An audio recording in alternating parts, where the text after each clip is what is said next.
ఆశ్చర్యకరమైన దేవుని ప్రశస్త నామములో గడిచిన కాలమంతా సజీవమైన రెక్కల చాటున దేవుడు మనలను ఎంతగానో కాచి కాపాడి పెంచి పోషించి బలపరిచి మరలా ఈ నూతన సంవత్సరంలో జనవరి మాసములో ఈ 3వ ఆదివారం, ఈ పునరుద్ధానపు ఆదివారం వేళ మరొకసారి పగటి వేళంతా కూడా ఎవరి మందిరాల్లో వారు ఆరాధనలో మనం పాలుపంపులు పొంది మరలా ఈ రాత్రి 7 గంటల సమయంలో యూట్యూబ్ ఛానల్లోనూ ఫేస్బుక్లో కూడా ఈ లైవ్ ప్రత్యక్ష ప్రసారాన్ని వీక్షిస్తున్న మా ప్రియ సహోదరి సహోదరులందరికీ కూడా ప్రత్యేకమైన వందనాలు తెలియపరుస్తున్నాను.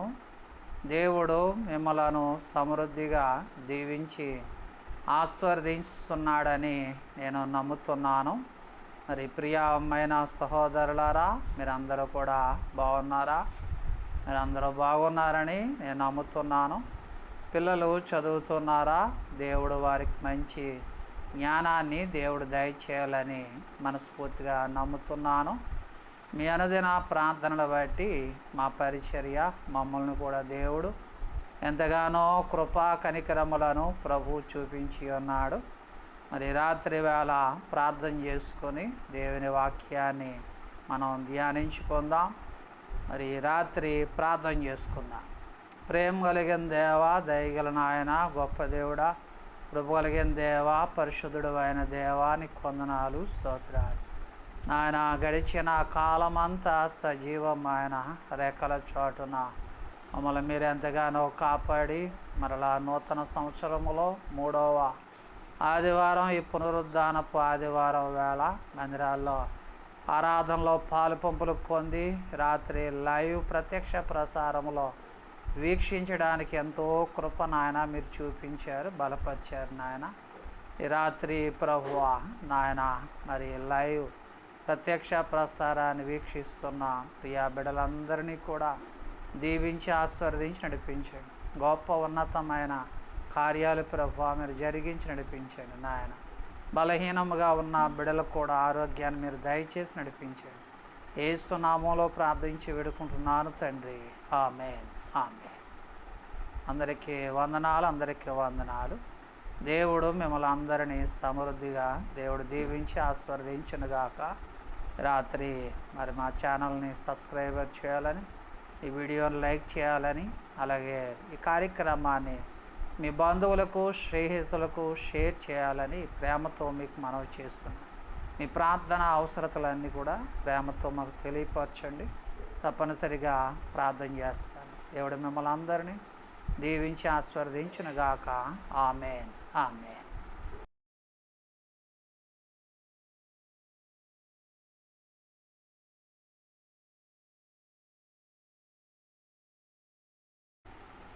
ప్రైజ్ ది లార్డ్, హల్లెలూయా. పాట పాడుకుంటూ దేవుని నామాన్ని మహిమపరచుకుందాం. నీ మందిరమై నేనుండగా నా యందుండి నడిపించవా. నీ మందిరమై నేనుండగా నా యందుండి నడిపించవా. నీవు తోడుండగా మాకు దిగులుండునా, నీవు తోడుండగా మాకు దిగులుండునా. వెంబడిస్తాను నిన్ను యేసువా, వెంబడిస్తాను నిన్ను యేసువా. నీ మందిరమై నేనుండగా నా యందుండి నడిపించవా. నీవు కోరేటి దేవాలయం నాదు దేహం బేగా నిశ్చయం.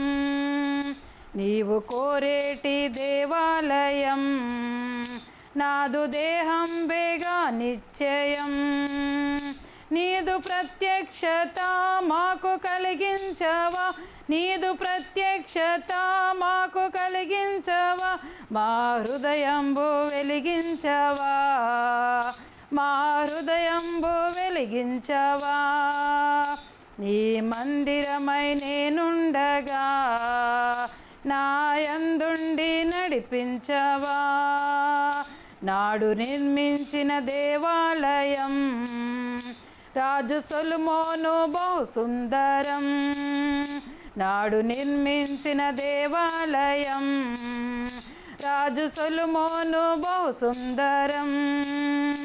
అట్టి దేవాలయం మేము నిర్మించగా, అట్టి దేవాలయం మేము నిర్మించగా, నీ కట్టడలో మమ్ము నిలుపుమా, నీ కట్టడలో మమ్ము నిలుపుమా. నీ మందిరమై నేనుండగా నా యందుండి నడిపించవా. అన్న ప్రార్థనలు విన్నావుగా, నేనున్నానని అన్నావుగా. అన్న ప్రార్థనలు విన్నావుగా, నేనున్నానని అన్నావుగా.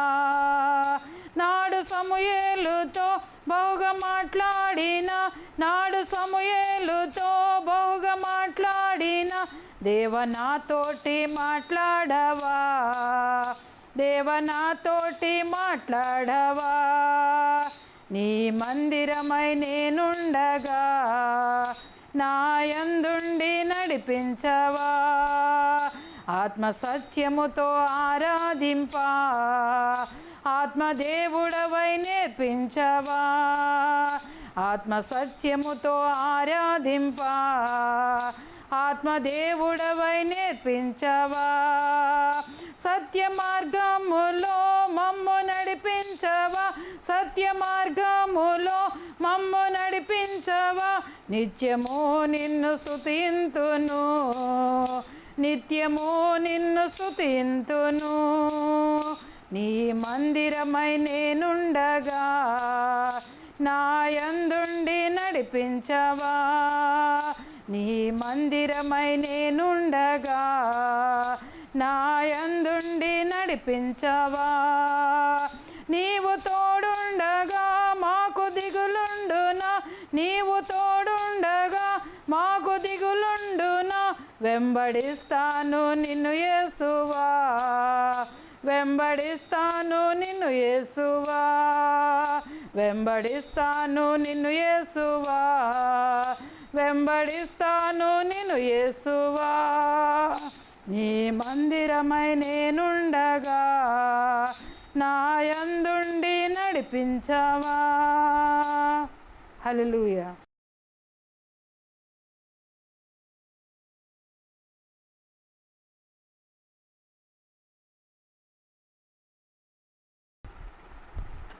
ఆశ్చర్యకరమైన దేవుని ప్రశస్త నామములో మరి రాత్రి వేళ దేవుని వాక్యాన్ని వినడానికి సిద్ధపడిన ప్రియా బిడ్డలందరికీ కూడా ప్రత్యేకమైన వందనాలు తెలియపరుస్తున్నాను. మన దేవుడు చాలా గొప్పవాడు. అలాగే యూట్యూబ్ ఛానల్లోనూ ఫేస్బుక్లో లైవ్ ప్రత్యక్ష ప్రసారాన్ని వీక్షించి దేవుని వాక్యం పట్ల శ్రద్ధ కలిగి ఆసక్తి కలిగిన బిడ్డలందరినీ బట్టి కూడా ప్రేమతో మీ అందరికీ కూడా హృదయపూర్వకమైన వందనాలు తెలియపరుస్తున్నాను. ఈ రాత్రి వేళ దేవుని వాక్య భాగాన్ని వినే ముందు మనం అందరము కూడా మన రెండు చేతులు పైకెత్తి ప్రభు నామానికి స్తోత్రాలు చెల్లిద్దాం. హల్లెలూయా, హల్లెలూయా. బైబిల్ ఉన్నవారు అందరూ కూడా ఈ రాత్రి వేళ మరి పరిశుద్ధ గ్రంథము నుంచి, పాత నిబంధన గ్రంథములో నుంచి ఒక చిన్న ప్రవక్త, ఆయన పేరు నెహెమ్యా గ్రంథములో నుంచి ఒక చక్కటి వాక్య ధ్యానాన్ని మనం ధ్యానించుకుందాం. నెహెమ్యా గ్రంథము మరి 10వ అధ్యాయం, దేవుని వాక్య భాగములో నెహెమ్యా గ్రంథం 10వ అధ్యాయం 39వ వచనములో ఉన్న వాక్య ధ్యానాన్ని మనం ధ్యానం చేసుకుందాం. ఇక్కడ వాక్య భాగములో చక్కటి మాటలు కనబడుతున్నాయి. ఇశ్రాయేలులను, లేవీలను ధాన్యమును, కొత్త ద్రాక్షారసమును, నూనెను తేగ సేవ చేయు యాజకుల ద్వారా పాలకులను, గాయకులను వాటిని తీసుకొని ప్రతిష్ఠములకు ఉపకరణములుండు మందిరపు గదులలో ఉండవలెను. మా దేవుని మందిరమును మేము విడిచిపెట్టము అని నెహెమ్యా గ్రంథములో మరి ఆది పితరులైన భక్తులైన ఇశ్రాయేలు ప్రజలు, ఎందుకంటే వాళ్ళు చెప్పిన మాట, అలాగే వాళ్ళు చెప్పిన కట్టడ, వాళ్ళు చెప్పిన నియమ నిబంధనలు ఈ రాత్రి వేళ మనం ఒకసారి ఆలోచన చేసుకోవలసిన అవసరం ఎంతైనా ఉంది. మందిరానికంట వాళ్ళు ధాన్యాన్ని, ద్రాక్ష రసాన్ని, నూనెయు తేగ, సేవ చేయు యాజకులంట, ద్వారపాలకులంట, గాయకులంట, వాటిని తీసుకొచ్చిన ప్రతిష్ఠితమ ఉపకరణములన్నీ కూడా మందిరపు గదులలో ఉంచవలను. మా దేవుని మందిరాన్ని మేము విడిచిపెట్టము అని బైబిల్లో చెప్తున్నారు. ఎంత మంచి తీర్మానం వాళ్ళు కలిగి ఉన్నారో ఈ రాత్రి మనం ఆలోచన చేయాలి. ఈ రాత్రి చాలామంది మందిరాన్ని నిర్లక్ష్యం చేస్తున్నారు. ఆదివారం దేవుని మందిరం, ఆదివారం పరిశుద్ధ దినం, దేవుడు ఏర్పాటు చేసిన పునరుద్ధానపు దినం. ఆ ఆదివారం దేవుని మందిరాన్ని చాలామంది నిర్లక్ష్యం చేస్తూ ఉంటారు. ఎందుకంటే ఒక ఆదివారమే కదా, లేకపోతే ఒక వారమే కదా అని చాలామంది అనాలోచన కలిగి మందిరాన్ని నిర్లక్ష్యం చేస్తూ ఉంటారు. ఇక్కడ నెహెమ్యా కాలంలో అక్కడున్న ఇశ్రాయేలు ప్రజలు కానీ, యాజకులు కానీ, గాయకులు కానీ, ద్వారపాలకులు కానీ వాళ్ళందరూ చెప్పిన మాట ఏమిటంటే, మా మందిరాన్ని మేము విడిచిపెట్టము అని చాలా చక్కగా వాళ్ళు మాట్లాడుతున్నారు. అటువంటి తీర్మానము ఈ రోజున నీవు నేను కలిగి ఉండాలని ప్రేమతో మీకు మనవి చేస్తున్నాను. ఎందుకంటే మందిరం అనేది ఒక సామాన్యమైన స్థలం కాదది. అది దేవుని ఆత్మతో, దేవుని తేజస్సుతో నిండి ఉన్న స్థలం అది మందిరం. ఎందుకంటే మందిరం దానికి ఉన్న ప్రత్యేకతలు బైబిల్లో చాలా చక్కగా వివరించబడ్డాయి. అందుకే మన ఆది పితరులైన భక్తులైన ఇశ్రాయేలు ప్రజలంట మా మందిరాన్ని మేము విడిచిపెట్టము అని చక్కటి ఒక తీర్మానం కలిగిన, మరి ఒక మంచి తీర్మానం వాళ్ళు కలిగి ఉన్నట్టుగా బైబిల్లో మనం చూస్తూ ఉన్నాం. కనుక ఈ రాత్రి వేళ మందిరాన్ని గురించి బైబిల్లో అపోస్తుడైన పౌలు గారు హెబ్రీయులకు రాసిన పత్రిక 10వ అధ్యాయము బైబిల్లో చాలా చక్కటి మాటలు బైబిల్లో మనకు కనబడుతూ ఉన్నాయి. హెబ్రీయులకు రాసిన పత్రిక 10వ అధ్యాయం 25వ వచనములో ఉన్న వాక్యాన్ని చదువుతున్నాను.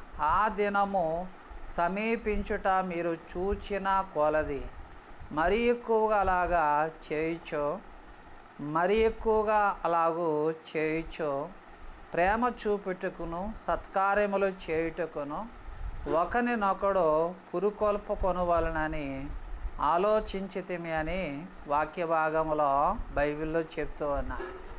కనుక ఈ రాత్రి దేవుని వాక్యాన్ని వింటున్న బైబిల్లో 24వ వచనం, హెబ్రీయులకు రాసిన పత్రిక 10వ అధ్యాయం 24వ వచనం, కొందరు మానుకొనుచున్నట్టుగా సమాజముగా కూడుట మానక ఒకరినొకడు ఏం చేస్తున్నారంటే హెచ్చరించుకుంటూ ఉన్నట్టుగా బైబిల్లో మనం చూస్తున్నాం.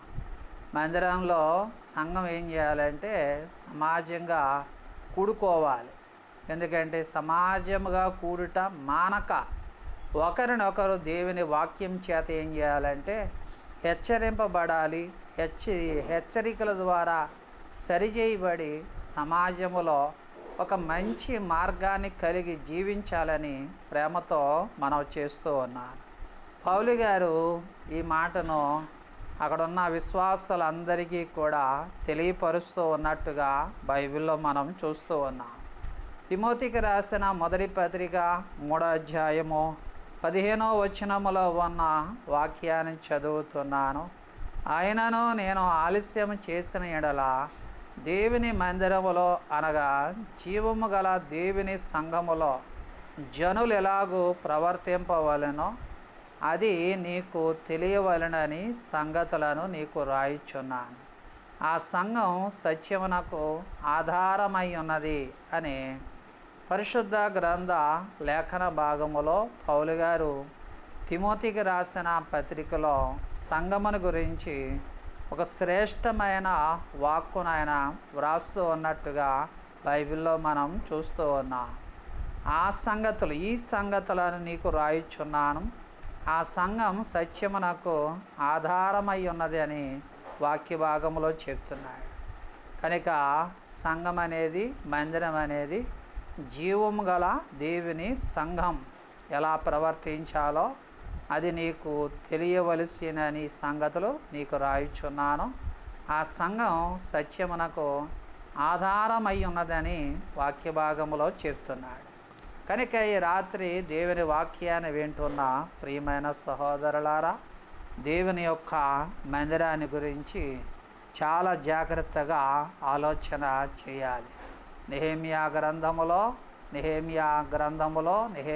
కాలములో ఇజ్రాయేలు ప్రజలు కానీ, యాజకులు కానీ, ద్వారపాలకులు కానీ, గాయకులు కానీ దేవుని మందిరములోకి వాళ్ళు కొత్త ద్రాక్షారసం, నూనెయు, ధాన్యాన్ని అవన్నీ మందిరపు గదుల్లో ఉంచి వాళ్ళు చెప్తున్న మాట ఏమిటంటే, మా దేవుని మందిరాన్ని మేము విడిచిపెట్టము అని బైబిల్లో చెప్తున్నారు.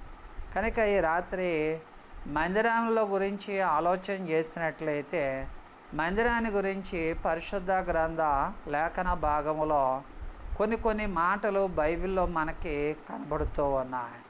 రాత్రి వేళ ఆదికాండం 28వ అధ్యాయం 17-18 వచనాలు చదువుతున్నప్పుడు వాక్యంలో చాలా చక్కటి మాటలు మనకు కనబడుతూ ఉన్నాయి. ఆదికాండం 28వ అధ్యాయం 17-18 వచనాలు. భయపడకుడి, ఈ స్థలం ఎంతో భయంకరం, ఇది దేవుని మందిరమే కానీ వేరొకటి కాదు. పరలోకపు గవిని ఇదే ఆనుకొనును. తెల్లవారినప్పుడు యాకోబు లేచి తాను తలగడగా చేసుకొనిన రాయిని తీసి దానిని స్తంభముగా నిలిపి దాని కొన మీద నూనె పోసెను అని పరిశుద్ధ గ్రంథ లేఖన భాగములో ఆదికాండం 28వ అధ్యాయం 17-18 వచనాల్లో మందిరాన్ని గురించి చాలా చక్కటి మాట కనపడుతుంది. మందిరం అంట పరలోకపు గవినిని ఆనుకొనుచున్నది అని పరిశుద్ధ గ్రంథ లేఖన భాగములు ఆయన తెలియపరుస్తూ ఉన్నట్టుగా బైబిల్లో మనం చూస్తున్నాం. మందిరం అంటే సామాన్యమైన స్థలం కాదు. మందిరం అంట పరలోకపు గవిని, అంటే దేవుడు నివాసం ఉండే స్థలమునకు మరి ఆ మందిరము ఆధారం అయి ఉన్నది అని వాక్య భాగములో చెప్తున్నాడు. కనుక రాత్రి ప్రియమైన సహోదరులారా, దేవుని వాక్యాన్ని వింటున్న ప్రియమైన వారులారా, ఎందుకంటే మందిరం అనగా పరలోకపు గవిని ఆనుకొనుచున్నది. అందుకే మందిరములో చేయు స్తుతులు, మందిరములో చేయు ప్రార్థనలు, మందిరములో చెప్పబడిన దేవుని వాక్యం, ఎందుకంటే దేవుడే తన ఆత్మ ద్వారా మనందరికీ కూడా ఆయన ఏం చేస్తున్నాడో బయలుపరుస్తూ ఉన్నట్టుగా బైబిల్లో చూస్తున్నాం. పరలోకపు గవిని ఆనుకొనుచున్నది కనుక మందిరములో మనం చేయు స్తుతులకు ఆయన గొప్ప కార్యాలను ప్రభువు చేస్తాడు. మందిరములో చేయు ప్రార్థనకు ఆయన ప్రతిఫలం ఇస్తాడు. మందిరములో చేయు వాక్యము ద్వారా దేవుడు మనతో మాట్లాడి మనకు కావలసిన సమాధానాన్ని దేవుని వాక్య భాగము ద్వారా దేవుడు మనకు కలగజేస్తూ ఉంటాడు. మందిరం అనేది మరి సామాన్యమైన స్థలం కాదు. మందిరం అనేది పరలోకపు గవిని ఆనుకొనుచున్నది అని వాక్య భాగములో మన ఆది పితరుడైన భక్తుడైన యాకోబు గారి ద్వారా ఇక్కడ వాక్య భాగములో ఆయన సెలవిస్తూ ఉన్నాడు. పరిశుద్ధ గ్రంథములో మందిరాన్ని గురించి దినవృత్తాంతముల 2వ గ్రంథంలో బైబిల్లో చక్కటి మాట కనపడుతూ ఉంది. దినవృత్తాంతముల 2వ గ్రంథం 5వ అధ్యాయము 14వ వచనములో ఉన్న వాక్యాన్ని చదువుతున్నాను. అప్పుడు ఒక మేఘము యెహోవా మందిరము నిండా నిండెను. యెహోవా తేజస్సుతో దేవుని మందిరము నిండుకొనగా సేవ చేయుటకు యాజకులు ఆ మేఘమున్న చోట నిలవలేకపోయిరని బైబిల్లో దినవృత్తాంతముల 2వ గ్రంథం 5వ అధ్యాయం 14వ వచనములో ఉన్న వాక్యాన్ని చదివితేనంట దేవుని మందిరం అంట యెహోవా తేజస్సుతో అంట దేవుని మందిరం నిండుకొనగా సేవ చేయుటకు యాజకులంట ఆ మేఘమున్న చోట అంట యెహోవా తేజస్సును చూడలేక వాళ్ళు నిలవలేకపోయారని వాక్య భాగములో చెప్తున్నాడు. దేవుని మందిరములో యెహోవా తేజస్సు ఉంటుంది. ప్రియమైన సహోదరులారా, ఒక ఆదివారం దేవుని మందిరాన్ని కోల్పోతే యెహోవా తేజస్సును నువ్వు కోల్పోతావు. ఒక వారం దేవుని సన్నిధిని కోల్పోతే దేవుని యొక్క మహిమను ఏమైపోతావంటే నీవు కోల్పోతావు. పరిశుద్ధ గ్రంథంలో బైబిల్లో చెప్తూ ఉన్నాడు. ప్రియమైన సహోదరులారా, యెహోవా మందిరములో ఎందుకంటే యెహోవా తేజస్సు మందిరములో నిండుకున్నట్టుగా బైబిల్లో మనం చూస్తూ ఉన్నాం. కనుక ఈ రాత్రి ప్రియమైన సహోదరులారా, ఎందుకంటే యెహోవా తేజస్సు మందిరములో ఉంది కనుక దేవుని మందిరానికి వచ్చినప్పుడు, దేవుని మందిరములో నుంచి వెళ్ళినప్పుడు నీవు యెహోవా యొక్క తేజస్సును నీవు పొందుకుంటావని వాక్య భాగములో బైబిల్లో చెప్తూ ఉన్నాడు. కనుక ఈ రాత్రి పరిశుద్ధ గ్రంథములో ఎజ్రా గ్రంథములో కూడా దేవుని యొక్క మందిరాన్ని గురించి మరొక చక్కటి మాట బైబిల్లో కనపడుతూ ఉంది. ఎజ్రా గ్రంథం 5వ అధ్యాయం 8వ వచనములో ఉన్న వాక్యాన్ని, రాజువైన తమకు తెలియవలసినదేమనగా మేము యోధా ప్రదేశములోనికి వెళ్ళితిమి. అక్కడ మహాదేవుని యొక్క మందిరం ఉన్నది. అది గొప్ప రాళ్ల చేత కట్టబడినది. గోడలలో మ్రానులు వేయబడినవి. మరియు ఆ పని త్వరగా జరుగుచు వారి చేతిలో వృద్ధి అగుచున్నది. బైబిల్లో చెప్తున్నాడు. దేవుని మందిరంలో ఏముంటుందంటే వృద్ధి ఉంటుంది. అందుకే మరి దావీదు కూడా చెప్తున్నాడు కీర్తనల గ్రంథములో, మరి 52వ కీర్తనలో కూడా దావీదు చెప్తున్నాడు. చదువుతున్నాను చూడండి. 52వ కీర్తనల గ్రంథము 52వ కీర్తన మరి 8వ వచనములో ఉన్న వాక్యాన్ని, నేనైతే దేవుని మందిరములో పచ్చని ఒలీవ చెట్టు వలె ఉన్నాను.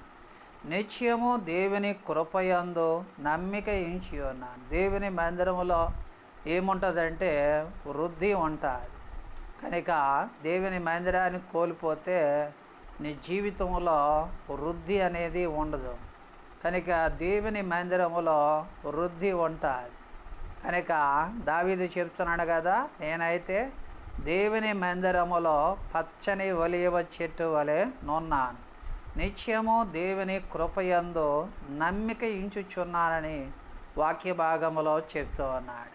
కనుక ఈ రాత్రి దేవుని వాక్యాన్ని వింటున్న ప్రియమైన సహోదరులారా, ఎందుకంటే దేవుని మందిరములోకి వస్తే, దేవుని మందిరములోకి వచ్చి దేవుని మందిరములో నుంచి నువ్వు వెళ్ళడం రావడం చేస్తూ ఉంటే దేవుని మందిరములోకి నీకు వృద్ధి కలుగుతుంది.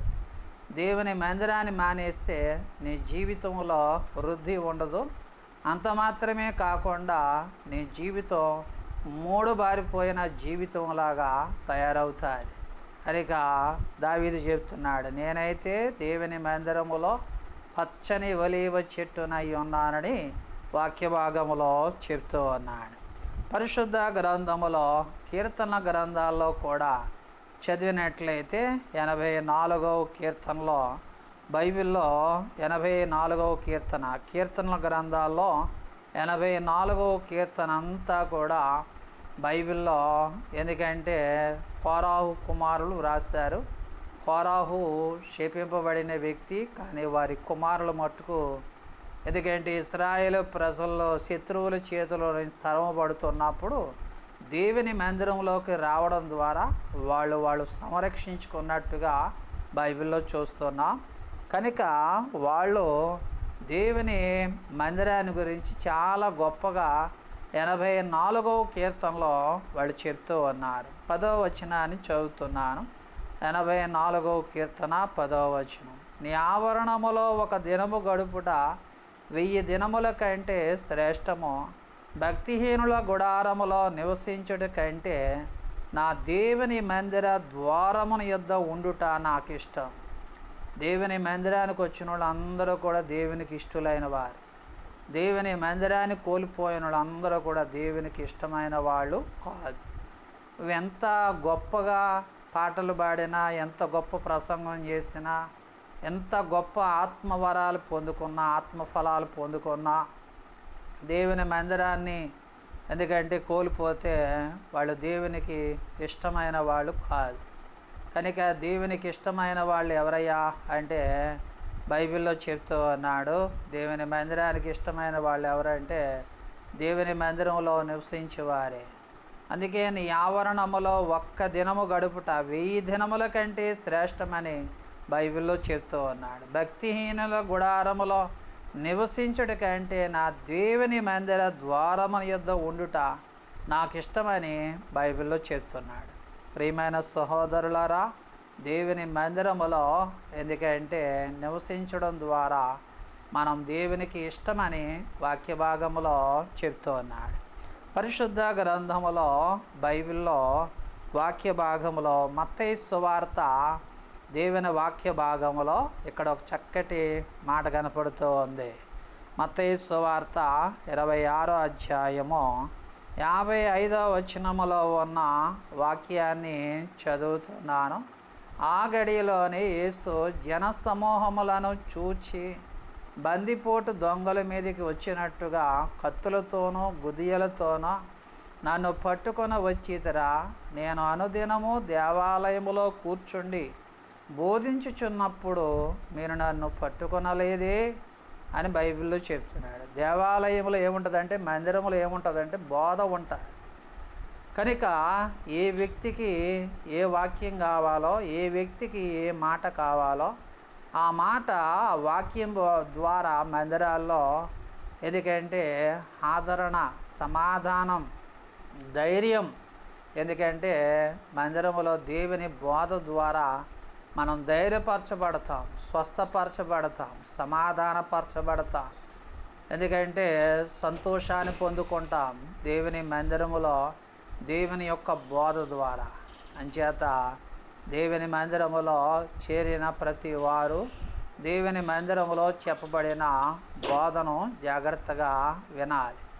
అంతేగాని దేవుని మందిరానికి వచ్చి చాలామంది ఎందుకంటే ఇతరితర కార్యాలు కాదు, దేవుని మందిరానికి మనం ఎందుకు వచ్చాం, ఏమి నేర్చుకున్నాం, ఏమి విన్నాం, ఎందుకంటే దేవుని బోధను మన హృదయంలో చేర్చుకున్నామా, ఈరోజు ఏ వాక్యం చెప్పబడింది ఆ వాక్యాన్ని మనం ఇతరులు కనీసం ఒక నలుగురికైనా చెప్పగలిగే ఎందుకంటే మనకి ఆ ధైర్యం ఉండాలి.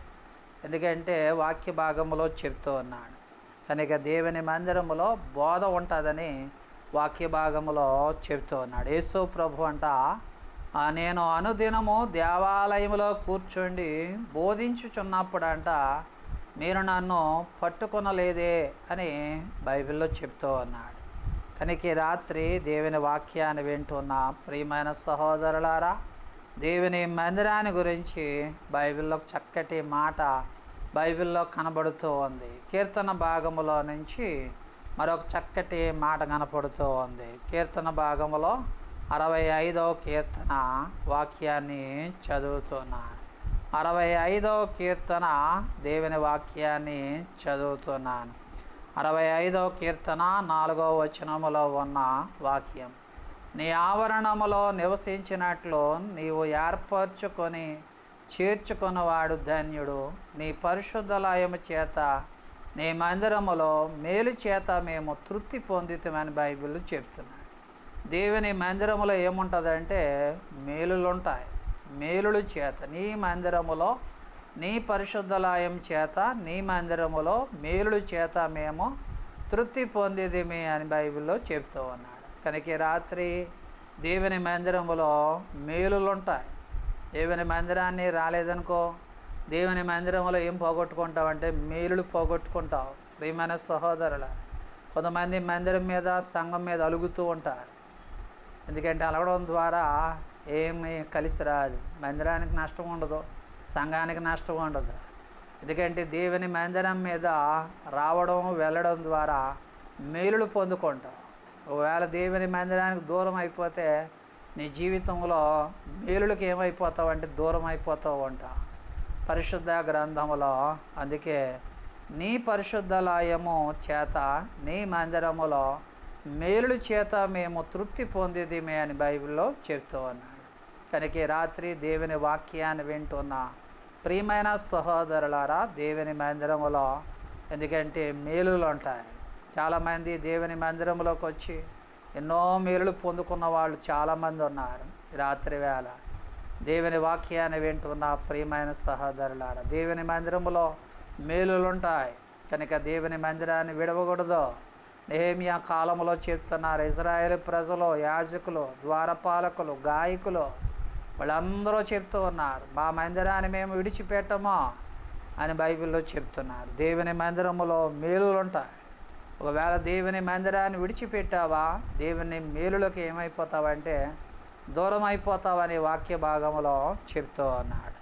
తర్వాత పరిశుద్ధ గ్రంథములో దేవుని మందిరములో ప్రార్థన ఉంటాయి.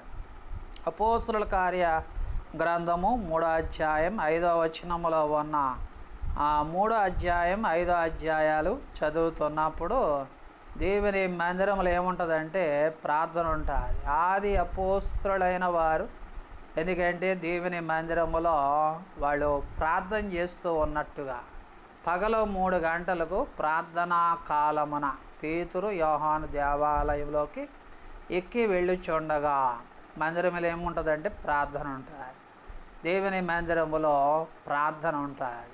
ఎందుకంటే ప్రార్థన నాయకుల కోసం ప్రార్థన చేస్తారు, అధికారుల కోసం ప్రార్థన చేస్తారు, దేశ విదేశాల్లో ప్రార్థన చేస్తారు, ప్రకృతి వైపరీత్యాలను బట్టి ప్రార్థన చేస్తారు, రోగుల కోసం ప్రార్థన చేస్తారు, అన్ని విధాలుగా ప్రార్థన చేస్తారు.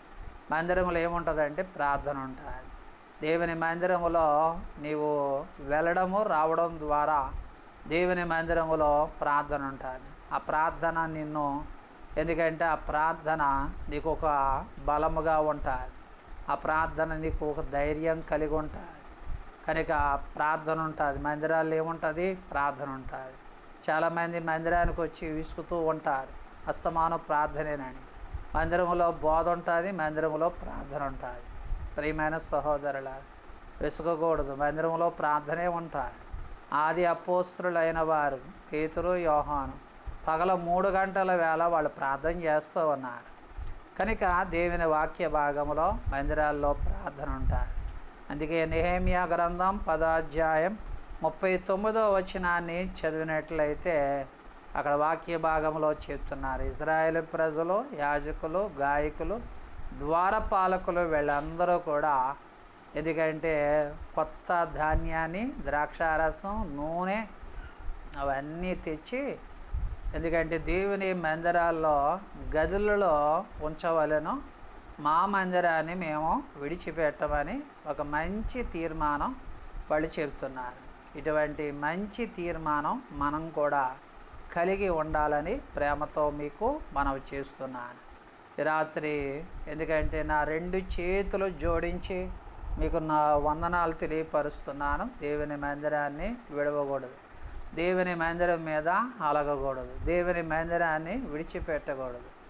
ఎందుకంటే ఒక దినమంట మరి దేవుని మందిరంలో గడిపితే 1000 దినముల కంటే శ్రేష్టమంట.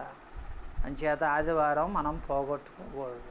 దేవుని వాక్యాన్ని వింటున్న ప్రియమైన సహోదరుల, ఈరోజు ఒక మంచి తీర్మానం కలిగి ఉండాలి. మా మందిరాన్ని మేము విడిచిపెట్టమని ఒక మంచి తీర్మానం కలిగి ఉండాలని ప్రేమతో మీకు మనవి చేస్తున్నాను. దేవుడు ఈ కొద్ది వాక్యాన్ని మనందరి వినికుడిలో ప్రభు దీవించి ఆశీర్వదించునుగాక. ఆమేన్. ప్రార్థన చేసుకుందాం. అందరూ కూడా తలలు వంచుకొని కండ్లు మూసుకొని ప్రార్థన చేసుకుందాం. ప్రేమ కలిగిన దేవా, దయగల నాయన, గొప్ప దేవుడా, నీకు వందనాలు. ఈ రాత్రి వేళ నెహెమ్యా గ్రంథములో, నెహెమ్యా కాలములో ఆదిమ భక్తులు మరి యాజకులు, ద్వారపాలకులు, గాయకులు వాళ్ళు చేసిన మంచి తీర్మానాన్ని, మా మందిరాన్ని మేము విడిచిపెట్టమని మీ వాక్యం ద్వారా కొన్ని హెచ్చరికలు, కొన్ని వాక్యాన్ని విన్నాం. నిజమే, దేవుని మందిరం సామాన్యమైంది కాదు. దేవుని మందిరం పరలోకపు గవిని ఆనుకొనిచున్నదని వాక్య భాగంలో తెలియపరుస్తున్నాం. ఈ రాత్రి వినిన వాక్యాన్ని మా హృదయంలో భద్రపరుచుకుని వాక్యానుసారంగా జీవించడానికి సహాయం చేయండి. బలమైన అద్భుతమైన కార్యాలు, ఉన్నతమైన కార్యాలు మీరు జరిగించండి. రాత్రి ప్రభువా యూట్యూబ్ ఛానల్లో, ఫేస్బుక్లో ఈ లైవ్ ప్రత్యక్ష ప్రసారాన్ని పట్ల నీ కృప చూపించి బలపరచండి. పరిచయం దీవించండి. ఎవరైనా బలహీనంగా ఉంటే వారందరికీ కూడా స్వస్థతను మీరు కలగజేసి సహాయం చేయండి. మహిమా ఘనత మీరే పొందుకోమని యేసు నామములో ప్రార్థించి వేడుకుంటున్నాను తండ్రి. ఆమేన్, ఆమేన్. అందరికీ వందనాలు, అందరికీ వందనాలు. దేవుడు మిమ్మల్ని అందరినీ సమృద్ధిగా దేవుడు దీవించి ఆశీర్వదించునుగాక. ఆమేన్, ఆమేన్.